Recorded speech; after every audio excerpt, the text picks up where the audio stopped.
Simply search for how to write a great Instructables or how to create a feature-worthy Instructable, something like that. The site itself will teach you what they expect. The basics are material lists, tool lists, maybe even the time it would take to finish said project. You're also going to go step by step in two ways. First, in pictures, and second, in actual language. Yes, grammar still matters. But also, be fun, be lighthearted, and most of all, give great tips on either the tools you're using or the process that you're going through. And if you're going to do a YouTube video, the question with Instructables is, where do you place the link? Okay, on my best Instructables, I put it at the very bottom of their instructions. And after some study of some of the other people who do YouTube and Instructables, they place it right up at the beginning. So it's like a great introduction for Instructables. And then your second step would be, hey, if you want to see how this is built, check out my YouTube channel or the video on YouTube. I think the best way to get started with Instructables is to check out what other folks who are successful with it are doing, and then use that as a metric on where you want to get to, not necessarily where you should start. Writing in a technical way that's also still interesting sort of takes a while to get used to. Being able to look at what other people are doing and find what you like and what you don't like can really make that an easier transition if you've never done it before. Some of the best practices, you should be taking really great photos and have a really solid description, especially if there's anything sort of difficult to understand or maybe that wouldn't come naturally to someone. But then the biggest thing that I see that people don't do is posting a link to their video and not giving a description and expecting people to still follow through. The community really likes well-written descriptions. They really like to see people engaging with the format over necessarily the substance of what they're doing.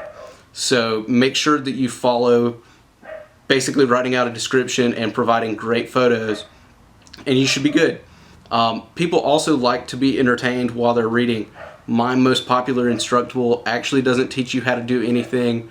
It's all sarcasm on basically how not to train dogs, but it's gotten almost 10,000 views, which is way more than most of my other articles. And that really should be a testament to the way humor can affect the audience, especially in that community. Actually, the process of getting started in Instructables is incredibly easy. You just sign up. It doesn't cost anything just to post your Instructables. So you just have to sign up for an account, and then you need to decide what you're going to put on your Instructable, your first Instructable. Some of the best practices, one, make sure that it's awesome, obviously. The more awesome it is, the better it does.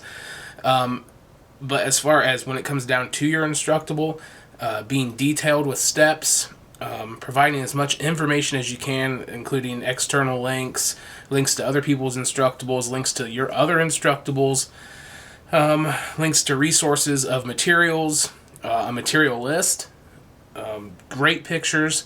Great pictures always do well, good thumbnails, and of course you want to do this to help with YouTube, so putting in your video is a must every time. I started on Instructables in 2013, specifically for the Halloween costume contest. My first few Instructables were horrible. Start by making yourself a username, password, and a free profile. After that, just create step-by-step tutorials with quality pictures, clear and concise instructions, so that anyone with a required skill set would be able to understand and recreate that project.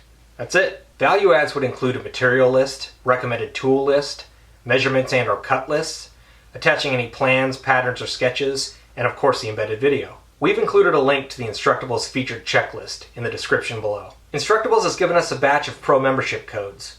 After you create your profile, go to the Ask a Maker forum post, link in the description, and leave a comment. The first 20 people to comment will be sent a free 3-month Pro membership code. You're probably wondering what good is a Pro membership, and that's a great question. Pro membership makes it possible to download any Instructable as a PDF, which comes in handy for the shop, but it also allows you to take any of the online classes for free. Additional Pro membership credits are earned by having your projects featured, as well as placing as a finalist in any contest.